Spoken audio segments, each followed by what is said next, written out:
मगर मैं फिर से एक बार पूछना चाहता हूं, राज्य शासन और संविधान की वैधता को किसी भी अन्याय के अवेज में चुनौती दी जा सकती है क्या? अन्याय के खिलाफ लड़ने का हमारे संविधान ने रास्ता बनाया है, इसीलिए राजकुमार रोत यहां बैठे हैं, चुनाव लड़े इसलिए यहां बैठे हैं, वरना वो भी सरेंडर की लिस्ट में होते अगर हथियार लिया होता तो। आपने, हाँ, इसीलिए कहता हूं यही रास्ता है। हमने आज जिस व्यवस्था के निर्मूलन की मैं बात कर रहा हूं मान्यवर, वो लोकतंत्र की जड़ों पर वार कर रही है। लोकतंत्र का मूल सिद्धांत है किसी भी समस्या का समाधान बहस से निकल सकता है, हथियारों से नहीं निकल सकता। और मान्यवर, इन्होंने इस देश में वैक्यूम खड़ा करने का प्रयास किया, स्टेट का वैक्यूम, सारी व्यवस्थाएं नष्ट कर गवर्नेंस का वैक्यूम, संविधान पर से श्रद्धा खत्म कर संविधान का वैक्यूम, और पुलिस थानों को जलाकर सिक्योरिटी का वैक्यूम खड़ा करने का प्रयास किया है। मैं आज इस मंच से देश की जनता को ये बताने आया हूं कि माओवादी हिंसा करने वालों के, नक्सलिज्म की हिंसा करने वालों का दिन लद गया है। अब सरकार ये लंबा समय नहीं चलेगी। और कई देशों में हुआ है, कंबोडिया, पेरू, कोलंबिया, कई देशों के इतिहास इससे भरे पड़े हैं, भयानक रक्तपात हुआ है। हमारे यहां भी 20,000 लोग मारे गए। मान्यवर, ये एक वैचारिक लड़ाई है। देश की जनता ने माओवादी उग्रवादियों को, वैचारिक लड़ाई है, माओवादी उग्रवादियों को अन्याय के खिलाफ हथियारों की लड़ाई मानने की गलती नहीं करनी चाहिए, क्योंकि वामपंथी विचारधारा अपना आधार खो बैठी। इसलिए सारे वामपंथी ऐसे येन केन प्रकारेण अलग अलग थियरी रचित कर अपने अस्तित्व को टिकाने में पड़ी। इनका एकमात्र एजेंडा है देश में वैक्यूम खड़ा करना, देश के असंतोष को, स्वाभाविक असंतोष को हथियारों के माध्यम से दिशा देना। स्टेट का वैक्यूम, गवर्नेंस का वैक्यूम, संविधान का वैक्यूम, सिक्योरिटी का वैक्यूम और रक्तपात, यही उनका उद्देश्य है जो अब सफल नहीं होगा। मानिए, और कई सारे भोले भाले ग्रामीणों को एनिमी इन्फॉर्मर बताकर फांसी पर चढ़ा दिया। कौन सी अदालत ने फांसी पर चढ़ाया? इन्होंने जनता अदालत के नाम से एक फारस खड़ा किया, जहां ना कोई वकील है, ना कोई जज है, वो स्वयं बैठे हैं, वो स्वयं फैसले करते हैं और फांसी दे देते हैं। इसका जस्टिफिकेशन करते हुए मैंने तो सुना है, मैं आज नाम देना नहीं चाहता वरना यहां से खड़े हो जाएंगे। मान्यवर, इसका जस्टिफिकेशन नहीं हो सकता। इस देश में संविधान का राज है, फैसला संविधान द्वारा, सरकारों द्वारा रचित अदालतों में ही हो सकता है। और अगर किसी को अन्याय हो गया तो उसके ऊपर त्रिस्तरीय न्यायिक प्रणाली है। उन्होंने पैरेलल गवर्नमेंट चलाई। गवर्नेंस का वैक्यूम कैसे चला? पैरेलल गवर्नमेंट चलाई। छत्तीसगढ़ के बस्तर में उनका होम मिनिस्टर होता था, उनका न्याय मंत्री होता था, उनका लूटे हुए अनाज को बांटने वाला खाद्य और आपूर्ति मंत्री होता था। एक जनता ना सरकार के नाम से एक भ्रांति खड़ी करी और मान्यवर, विकास की योजनाओं को इन्होंने रोकने का काम किया। इन्होंने संविधान और न्याय व्यवस्था को निशाना बनाकर संविधान का वैक्यूम खड़ा करने का। कोई चुनाव न लड़े, मतदान नहीं होने देंगे, सरपंच कोई नहीं होगा, तहसील पंचायत, जिला पंचायत का सदस्य नहीं होगा, विधायक वो चाहते हैं वो ही जीत कर आएंगे। किस प्रकार की व्यवस्था खड़ी करना चाहते हैं और इसका समर्थन कैसे हो सकता है? अब कह रहे बातचीत करो, जो कह रहे उनको मैं बताना चाहता हूं, मैं 50 बार कह चुका हूं सार्वजनिक मंचों पर, बस्तर में जाकर, बस्तर के हर तहसील में जाकर कह चुका हूं, हथियार डाल दीजिए, सरकार आपके पूरे पुनर्वसन की व्यवस्था करेगी, मगर हथियार नहीं डालेंगे। मान्यवर, हमारी सरकार का पॉलिसी है, चर्चा उसी से होती है जो हथियार डालता है, जो गोली चलाता है उसको जवाब गोली से ही दिया जाता है। ये हमारी सरकार का पॉलिसी। हथियार डाल दो, मैं आगे बताता हूं कितने लोगों ने डाल दिए और अब पुनर्वसन कर रहे हैं। और मान्यवर, इसका नतीजा यह है कि 70 से 26 तक यहां ये चलता रहा। कई ऐसे हमले हुए, जहानाबाद का हमला, 1000 आर्म्स नक्सलियों ने सीआरपीएफ के कैंप को और जेल को कब्जे कर अजय कानू समेत 389 कैदियों को मुक्त कराकर ले गए। आंध्र ओडिशा सीमा पर दर्जनों स्कूलों और इंफ्रास्ट्रक्चर की सुनियोजित विनाश किया। हर ठेके में 20% का जनता ना टैक्स डालते रहे। मान्यवर, 70 ट्रकों में झारखंड में एक साथ आग लगा दी, 11 बोगियों में मालगाड़ी में एक साथ आग लगा दी और वार्षिक वसूली उनकी जनता ना टैक्स की, इनके ही सेक्रेटरी का जो कंप्यूटर मिला है इसके हवाले से कह रहा हूं, 240 करोड़ रुपया थी। मान्यवर, 240 करोड़ रुपया। और इसको कैसे जस्टिफाई कर सकते, किस तरह से जस्टिफाई करते? मान्यवर, मैं आज ये नक्सलवाद मूल कहां से आया, परंतु हमारे देश के लिए वो किसी भी प्रकार से ऐसी स्थिति ही नहीं थी कि जहां इस प्रकार के साम्यवादी विचारधारा, लेफ्टिस्ट विचारधारा का पनपना हो पाए। मान्यवर, मैं 1905 से 1924 रूस में साम्यवादियों ने क्रांति करी।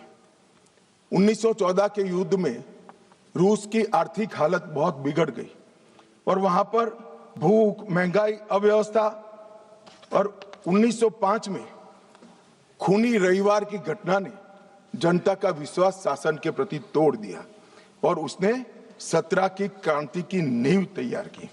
और मान्यवर, मजबूर होकर निकोलस द्वितीय ने गादी छोड़ दी। वहां पर एक वैक्यूम खड़ा हुआ और वैक्यूम को भरने के लिए वहां पर लेनिन की अध्यक्षता में साम्यवादी सरकार आई। इसी तरह से चीन में एक अव्यवस्था खड़ी हुई। करोड़ों किसानों गरीबी और भूखमरी से जीवन जी रहे थे और 1921 में कम्युनिस्ट चीनी पार्टी की स्थापना हुई। माओ उनके नेता बने। कम्युनिस्टों और कुओमिंटांग के बीच में, जो वहां के सो कॉल्ड राष्ट्रवादी थे, राजा के वफादार थे, इनके बीच में युद्ध हुआ और 34-35 में एक लॉन्ग मार्च हुई।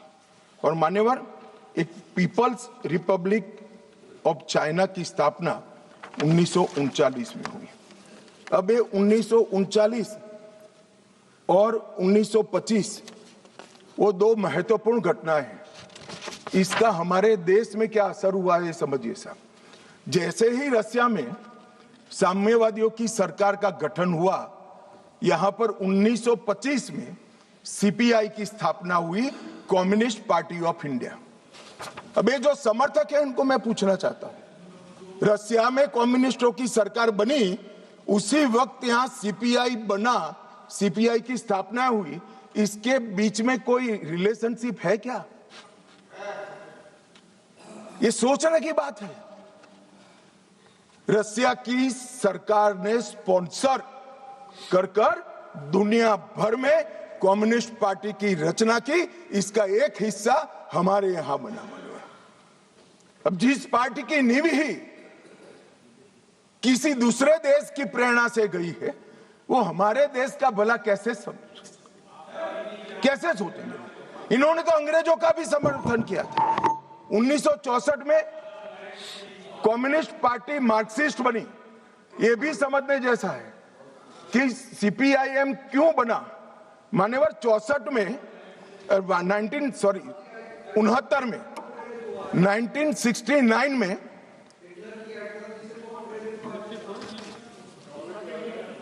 हो गया बोलू यार मुझे उकसाओ मत, आज मैं तय कर आया हूं, पूरी बात बताऊंगा। मान्यवर, 1964 में सीपीआईएम बना। यह भी समझना पड़ेगा कि सीपीआई थी ही, फिर सीपीआईएम क्यों बनी। मान्यवर, 1964 में सोवियत रशिया और चीन के बीच में झगड़ा हुआ, तो दोनों साम्यवादी राष्ट्र के अंदर अलग अलग विचारधारा की साम्यवादी सरकारें आई। जैसे अलग अलग विचारधारा की आई, तो यहां पर चीन की भी एक समर्थित पार्टी सीपीआई मार्क्सिस्ट खोल दी, जो अभी बोल रहे थे, अपने अमराराम जी बोल रहे थे।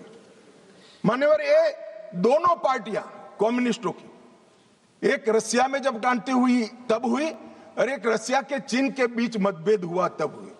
इसके बाद 69 में संसदीय राजनीति का विरोध करने के लिए, मेरी बात ध्यान से सभी लोग सुने, आपके माध्यम से मैं देश को भी कहना चाहता हूं, 1969 में सीपीआई एमएल मार्क्सिस्ट की स्थापना हुई। इसका उद्देश्य कोई विकास का वैक्यूम बनना नहीं था, कोई अधिकारों की रक्षा नहीं था। उसके संविधान में उद्देश्य था संसदीय राजनीति का विरोध कर सशस्त्र क्रांति करना, जो रशिया और चीन में कर चुके थे। मगर यहां राजाशाही नहीं बची थी, अंग्रेज यहां था नहीं, यहां संविधान से चलने वाली एक लोकतांत्रिक सरकार बन गई थी। फिर क्यों संसद का विरोध?